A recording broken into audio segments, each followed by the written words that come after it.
Hey, Planeswalkers, Mythras here. Hope you're doing well and staying safe. Today we got a fun top deck for you. We'll cover the main board, we'll talk about the sideboard, we'll pull those two together for our best of 3 matches and a how-to, and then we'll go play some competitive Magic in both best of 1 and best of 3, my friends. So with that said, before we check out the deck today, I just want to say thank you as always. I appreciate your support. Please feel free to subscribe to the channel down over there. Additionally, like the video if you like it. You can like me on Facebook, follow me on Twitter and Twitch, stay up to date on daily content like this. Also, down below in the description, you'll find my untapped profile that you guys can follow and see how I'm tracking on my Mythic journey. And additionally, the companion app is there as well, so you can share your journey with me. Now, last but not least, other ways down in the description to support the channel by becoming things like a patron, or also feel free to become a member down over there. Great ways to interact and lots of benefits for you as well. All right, Planeswalkers, so we are on to bigger and better things here. We have a Dimir Flash deck today. You can't see it because my face is covering up at the moment, but that is what we are running. So this is a Platinum to Mythic 6+ wins deck. Nice to see a little bit. I mean, it looks kind of like Rogues, but again, this is primarily around the Flash mechanic. So we'll talk about that here in a minute. But before we do so, again, Planeswalkers, down below in the description is the deck list as always, additionally deck links as well. And then in terms of the naming convention here, Dimir is both blue and black, or islands and swamps, giving us the Dimir Guild from Ravnica. And then it's also Flash because of this nice nifty mechanic here, which is Flash, where we may cast a spell with Flash anytime we could cast an instant. So this allows us to pull in creatures at instant speed, my friends. Also enchantments or other things as well. This deck in particular, I would say, is kind of a mid-rangey, aggro to mid-rangey deck. It's not particularly a late-game type deck, so you want to overcome your opponents relatively quickly. And then also it's got a form of control enabled within it as well. So that is the objective of the deck. Now, Planeswalkers, will quickly do a flyby here on the deck list. I always like to show these in their totality before we talk about each of the cards in the one-off, as we like to do as well. Now, quickly here, first off, we got Thieves Guild Enforcer. This creature's got Flash. When this creature enters or another rogue enters the battlefield, our opponent will mill 2 cards. And then as long as the opponent has 8 or more cards in their graveyard, this creature gets +2/+1 and has Death Touch. We got good old Omen of the Sea. So again, a Flash, but this time on enchantment. When this enters the battlefield, we get a scry 2, then draw a card. And then for 3, we can sack it and then scry 2 again. Then we got Cunning Nightbonder. So this card is really pivotal. It's got Flash, but then creatures with Flash we cast cost 1 less, and they also can't be countered. So very important there. Really holds things up for us as well. And in particular against kind of control decks. Obviously not a ton of control right now, but still very important nonetheless. And it works better in some of the mirror matches, and we'll talk about that here in a second. So we got Draw and Lock. So again, that's one of those controls I was talking about. So when you face rogues, that will give you a little bit of an advantage if you can get Cunning Nightbonder on the board. So here, Draw and Lock, we get to choose one. We can either counter target spell with converted mana cost less than or equal to the number of cards in its controller graveyard, or we can destroy target creature with converted mana cost less than or equal to the number of cards in controller's graveyard. We got Soaring Thought Thief, again, Flash Flying. Another one of those rogues. As long as an opponent has 8 or more cards in our graveyard, rogues we control get +1/+0, and whenever 1 or more rogues we control attack, each opponent mills 2. We got Glasspool Mimic. So here, Glasspool is a modal land, but it can also enter as any other creature on the battlefield, except it's also a shapeshifter rogue in addition to its other types. And then additionally, it can come in as that tapped island for us. We got good old Brazen Borrower here, so we can return target non-land permanent an opponent controls to its owner's hand, or we got Flash Flying, a 3/1, but it can only block creatures with flying. We got good old Black Bloom Rogue. So this creature is again a modal land, but it's got menace, and then it gets 3/3/0 as long as the opponent has 8 or more lands in their graveyard, or it can enter for a tapped swamp. Now we got Soul Shatter in this, which I really like.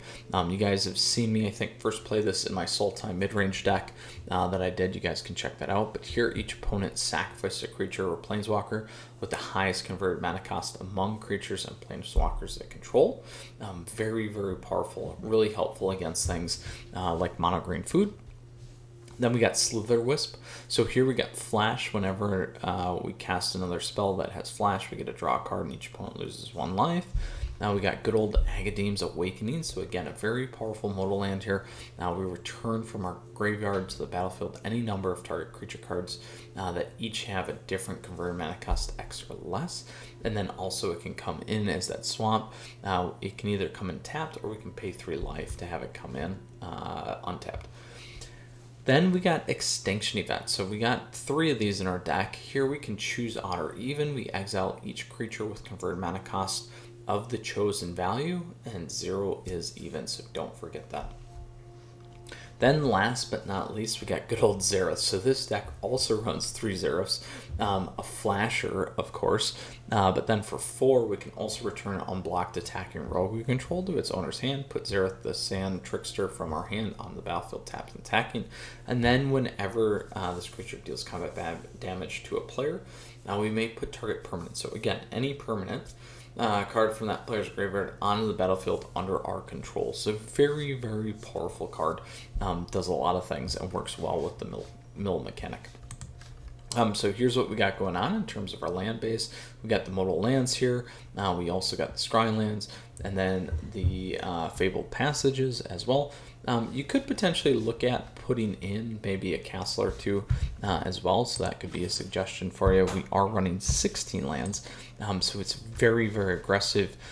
So we got 16 plus 4 here gives us 20, 22 plus 26. So, lots of good things that we can do here. We only really have one drop, so we can make it out all right in terms of a lot of our things are going to happen on the 2 drop. So now that we talked about the main board, we'll go ahead and talk about the sideboard here. So first off, we got Cling to Dust. So Cling to Dust here, we can exile target card from a graveyard. If it was a creature card, we gain 3 life. Otherwise, we get a draw card. And then it's got a good old Escape, where we can exile 5 other cards from our graveyard to have the same thing happen. So Planeswalkers, I would play this against any deck that's utilizing its graveyard. This is going to be things like Rakdos midrange. This could be late game decks. It could be the Esper Doom decks. You can get around Dance the Manse. It could be anything running Big Red, where you want to get Ox out, or those Phoenixes as well. And then additionally, target card from a graveyard, so you can also target your own. So if you're getting milled, this might be worth playing against the Mirror Match, or Dimir Rogues, or Dimir Mill, for instance. Then we got Confounding Conundrum. So we haven't seen this one quite a bit, but I do want to talk about it because it is pretty important still.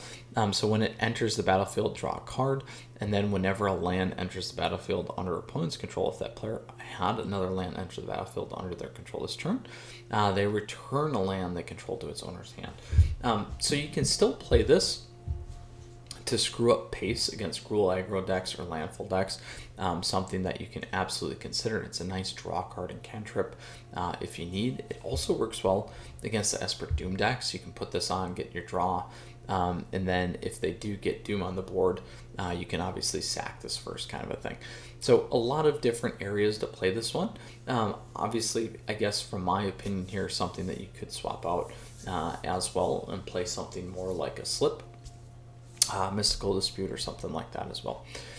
Then we got Negate, so counter target non-creature spell. So very hard counter here, great against late game decks, great against mid-range decks. So these are going to be things like Rakdos. You could also do it against mono red control, mono black control. You could do it against mono blue monument. Lots of different areas for this one. You could run it against Grixis, you could run it against Sultai midrange, and then obviously any of the Doom decks. Then we have Eliminate here. So destroy target creature or planeswalker with converted mana cost or less. I would play this against the mono white life gain deck. I play this against mono red. I play this against Gruul. Any aggro deck, this is going to make a lot of sense. You could play it against Boros Warriors, Boros Knights. You could play it against Boros Houndmaster as well, or even the Winata decks. Lots of good spots for this one. Then we got Shark Typhoon. So Shark Typhoon here is that 6-drop enchantment where whenever we cast a non-creature spell, we get to create an XX blue shark creature token. We can cycle it for 2 plus X, and when whatever X is, we get to create a XX blue shark creature token with flying. As you can see, I mean, there's a few things that we can play, but not a ton. You're primarily going to be playing this for your flying card or also that kind of cantrip there. I would play this against any deck playing an Ugin. It's nice to hold this up, so that'd be like mono black control. It'd also be mono red control, so you can hit into this next turn. Other spots that this works well, you know, it's a good finisher at times in late game decks too, where your opponents may not be seeing this. Also, if you do get on the board and can get some of those other sharks, it's not bad as well. So really mid-range to late game, you could play this against Rakdos control if you wanted to as well. Decent spots for that one. And then last but not least, we got Into the Story. So this spell costs 3 less to cast. If an opponent has 7 or more cards in their graveyard, we get to draw 4 cards. So this moves it more from that flashy deck into kind of that Rogue's Mill deck, in my opinion. I like this mid-range to late game, mirror match, other Rogues decks, those kinds of things. It doesn't, for me, it also works well against non-creature based decks. It's going to be more of that mid-range to late game potential, but it can fit any area of the board, in my opinion, across fast matches to late game matches.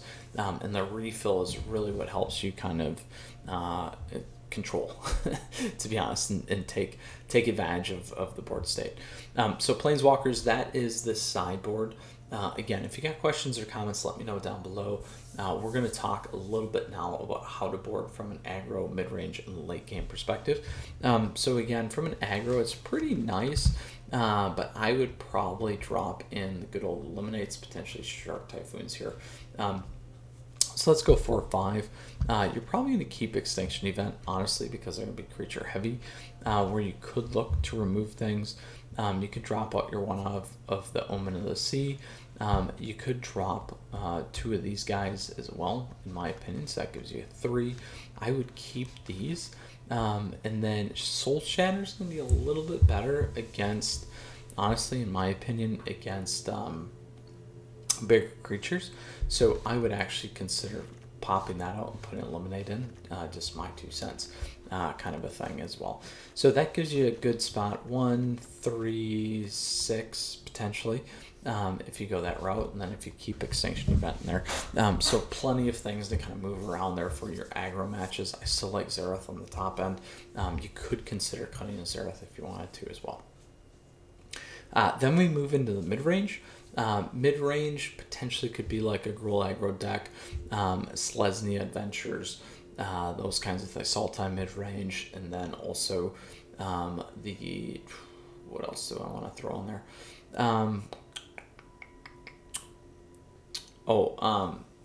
Boros Knights, Boros Warriors is kind of mid-range deck too. So a lot of good things there. Then what I would look to do is, you know, if they're creature based, go the Eliminate. If not, you could potentially put Confounding Conundrum if they're more of the landfall based, like we talked about. Cling to Dust is a maybe. Negate's going to be a maybe. Shark Typhoon and maybe Into the Story would be where you could go. So let's go 4 to 6 here again. If they're not creature heavy, Extinction Event's going to be done. If they're Rakdos, you're definitely going to throw in Cling to Dust. You may pull out 1 Zereth. I also don't mind removing Omen of the Sea again as a one-off, and maybe 2 of those. So that gives you kind of the fill that you need. Again, similar spots where I would cut. Last but not least, we got the late game. Late game, you're going to want to be quick. You might be Cling to Dust if they're Doom deck, Confounding Conundrum, maybe not, Negate for sure, maybe Shark Typhoon, and maybe Into the Story. So let's go 6 there. Depending on what they're playing, you may cut Zereth if they're not running a lot of things. There's more control. Not bad against a Doom deck kind of a thing. You could cut this down to 1. You're probably going to cut Extinction Events. That's 3. You could cut Omen if you wanted to. And again, the Black Bloom Rogue or Soul Shatter. Especially if they're not running creatures, get rid of Soul Shatter. And those Doom decks don't run a lot of those, so that could be a good one for you there. So that could be 4, 7, 8 right there. You're going to be pretty much set there for your late game matches, my friends. So Planeswalkers, we talked about the aggro lineup, we talked about the mid-range lineup, we talked about the late game lineup and kind of the how-to and what to kind of move in and move out. We covered the main board. Now we're going to move into some competitive matches here in both best of 1 and best of 3. Again, if you got questions or comments, please let me know down below. Also, I do have a Discord server down below in the description. You guys feel free to hop in there. Lots of conversation going on there too. All right, so let's go ahead and we'll move into our standard ranked here for our best of 1 and play our Dimir Flash. In the Dimir Flash deck. All right, Planeswalkers, before we get started, as always, I just want to say a big thank you here. I truly appreciate your support. Please feel free to subscribe to the channel down over there. Additionally, like the video if you like it. You can like me on Facebook, follow me on Twitter and Twitch, stay up to date on daily content like this. And then additionally, Planeswalkers, other ways to support the channel down below. All right, let's see what we got going on. I'm going to keep this for now.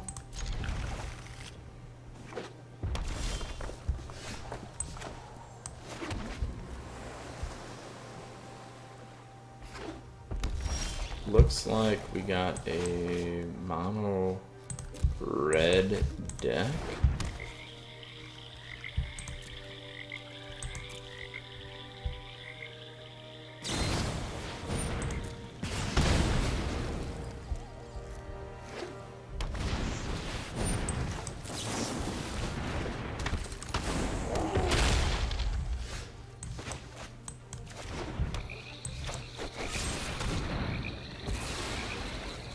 We'll take that off the board now, because next turn we can play Xerath if we want to, or we can pull something off.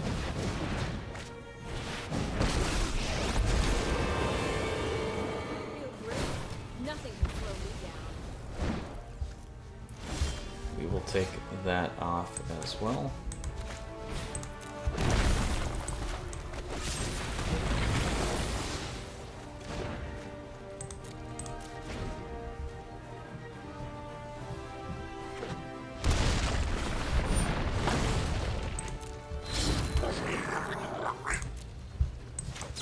Alright, Rash Taunter it is.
Alright, Xerath is in play.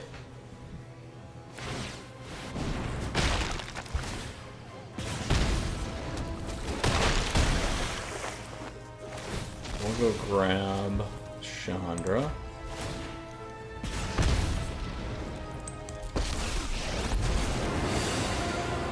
Just want to burn it all down. Me too.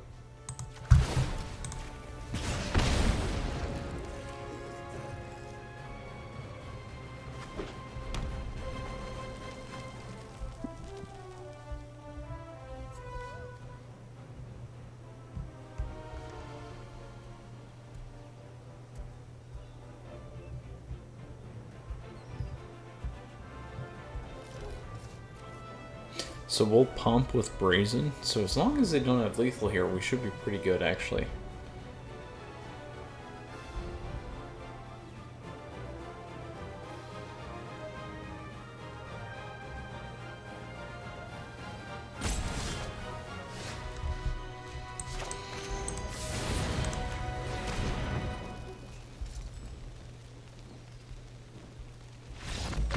Boom, there we go. Off to a good start here for our best of one. Taking down mono red.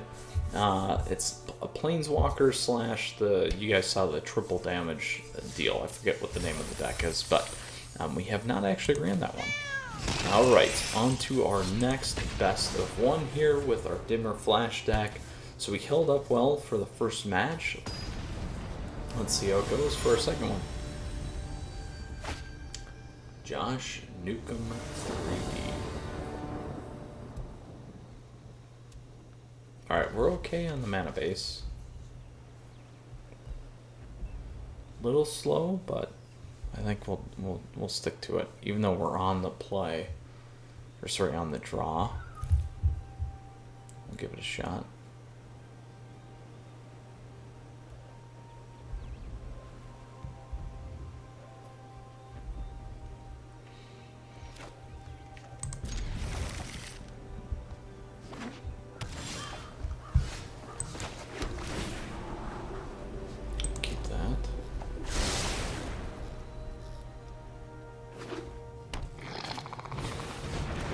Colorless deck so far.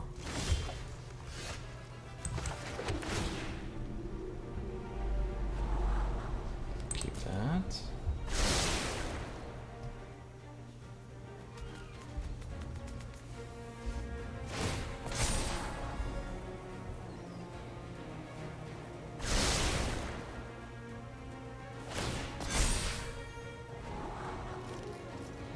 So we'll drop the island, hopefully go to Slitherwisp, then we'll play from there. Oh, we'll play another one. We'll play another one. I'll take the win, but we'll play another one. That, we didn't see anything in the deck. Alright, actually we'll just go straight to our best of three. We're going to see more of that anyway. So there's the 5 Shrines deck you guys should check out. We'll go into our traditional standard ranked. Now, as always, again, Planeswalkers, please feel free to subscribe to the channel down over there. Additionally, like the video if you like it. You can like me on Facebook. Follow me on Twitter and Twitch. Stay up to date on daily content like this. Otherwise, support the channel down below in the description. Feel free to become a patron or sign up for the membership down over there. Lots of great ways to interact with lots of great benefits. Lastly, Planeswalkers. In the description there is a link to the Discord channel as well, so feel free to hop in there. We got Ray Bryn here. We will play first. I like it. We'll keep this. We got the Double Scry off the bat, so let's do some fixing if we can. I'll do that.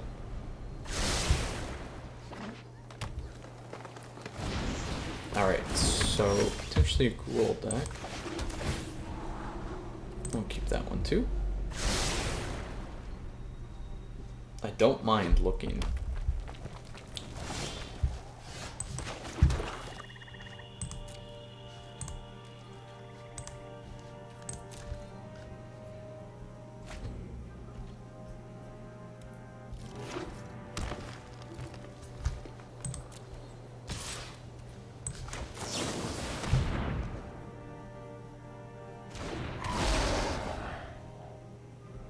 So here it comes this time.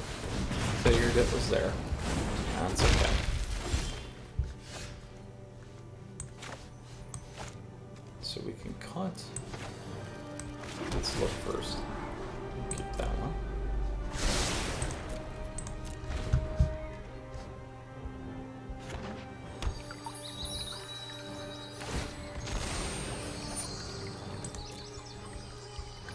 So now we can counter 1-drops.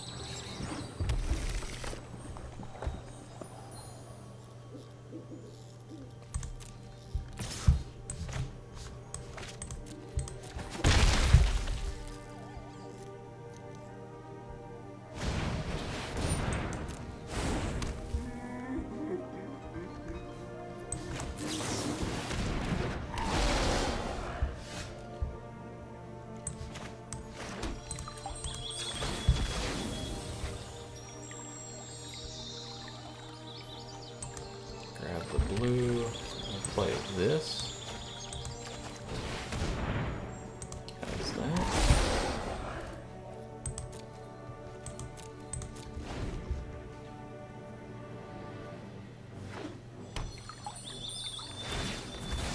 Let's see what they play first, because we can either go... So we can drown the lock, their 1/1, or we can drop in Cunning Nightbonder, one of the two.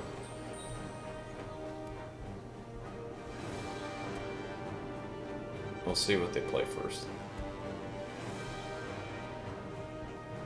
The draw is going to be big for us, though.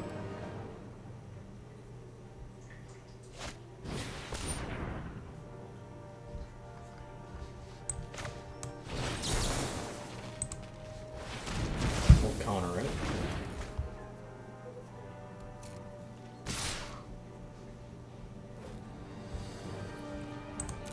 So here's the cleave.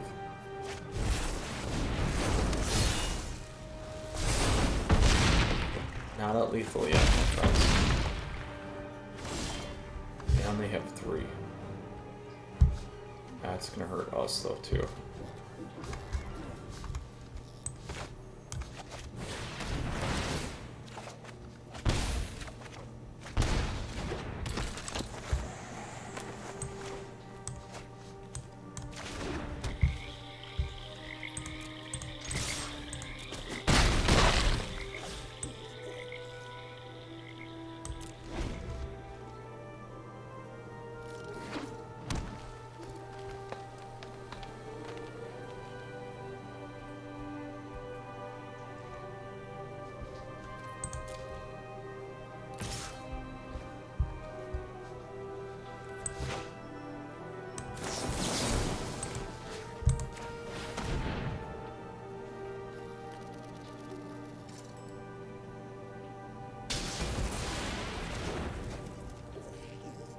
Alright.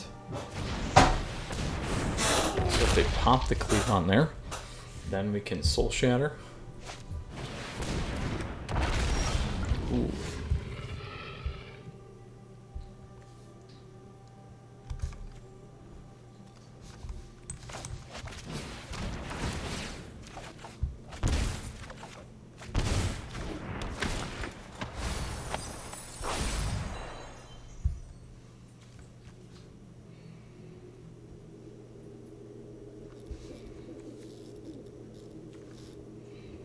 We can go odd.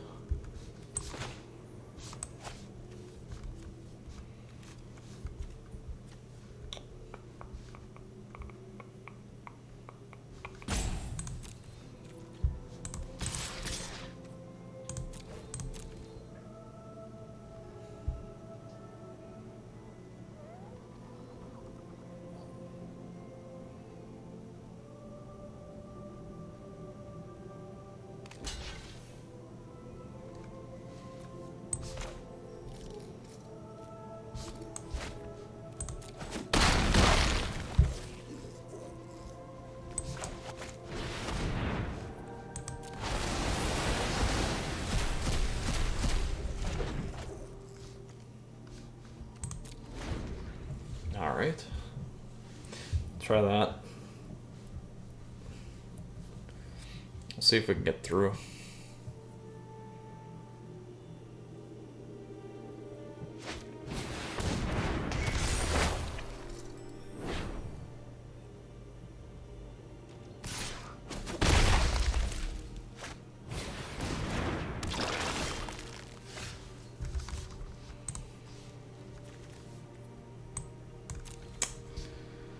That's too bad.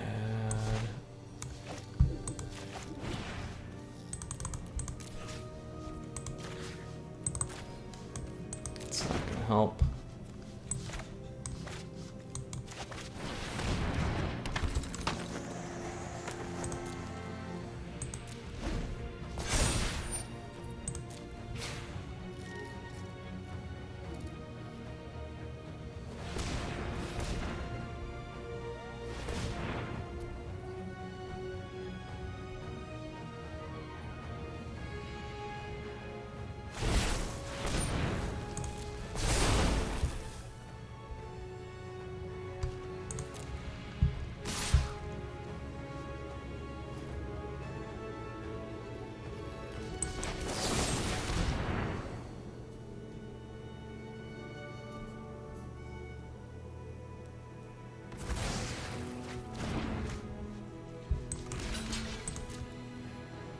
Still not enough.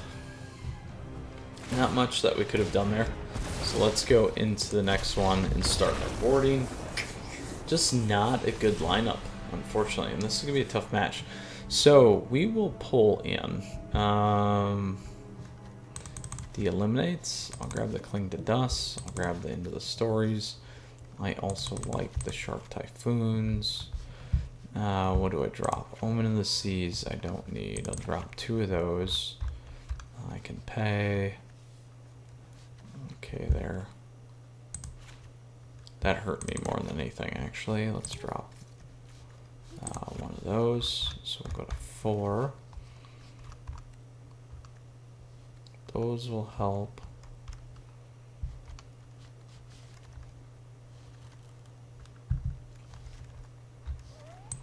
I'll drop the Clings. I didn't need a reason to pull anything out of the graveyard yet. 2 more. Let's go.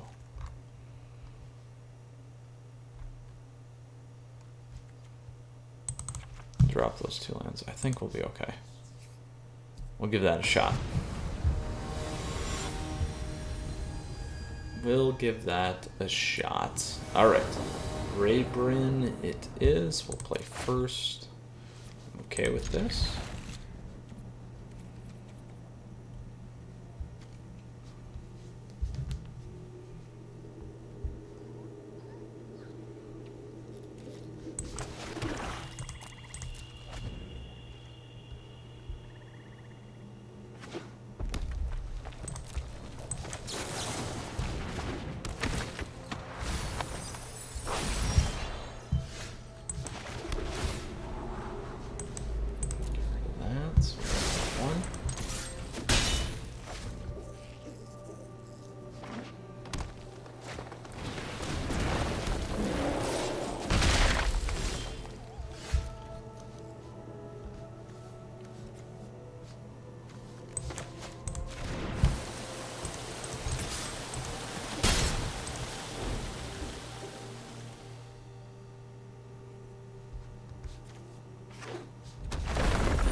Go.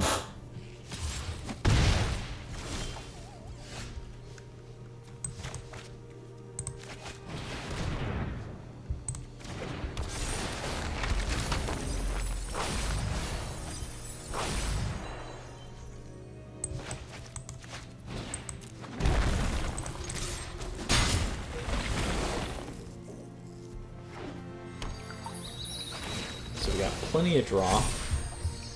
There we go.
Could have got a lot of mill going there with that, but we'll take it.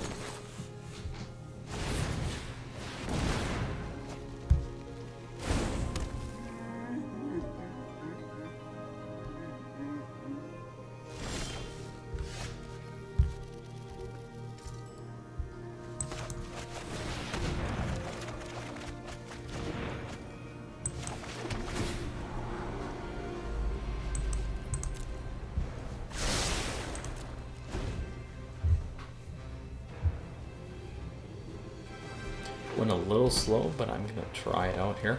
We'll see.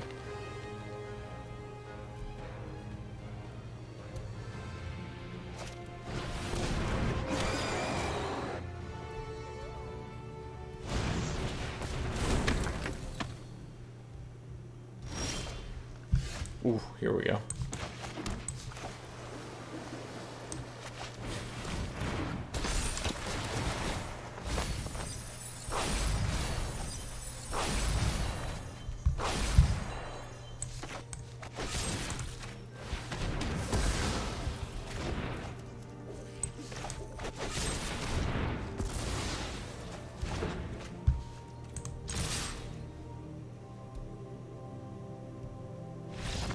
There we go. Woo.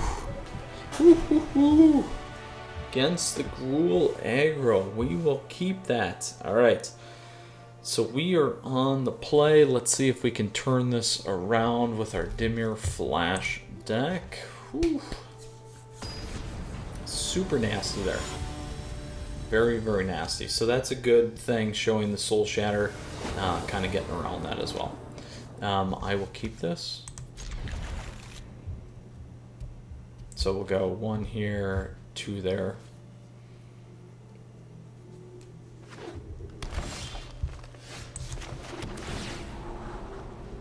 Keep that. Could use some counters though, for sure.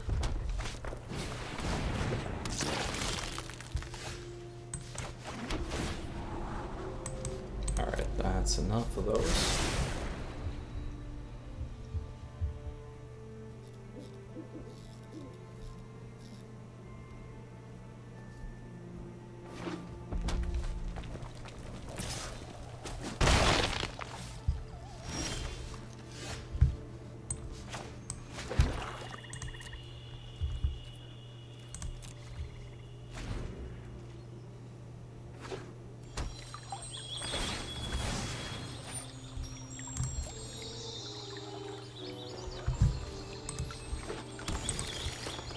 Now, we could flash Brazen in, then next turn play Zereth, but they don't have a ton in the graveyard yet.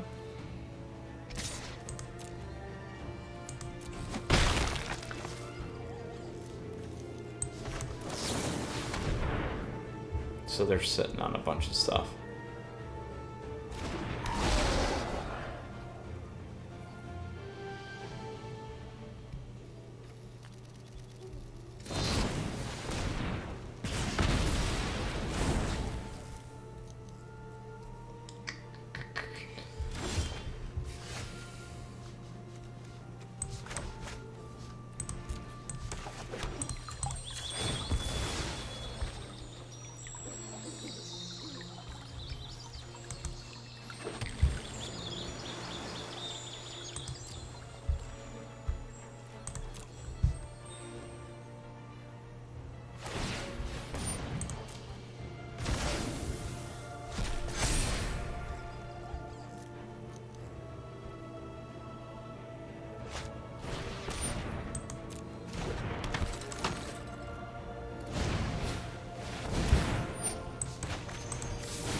Put that one back.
Oh, they're gonna have lethal either way here. Oh.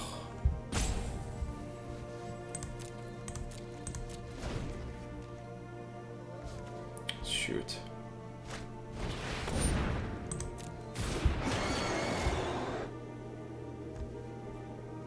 No counters. And we didn't have anything to take him out at the top end in terms of lethal. Shoot.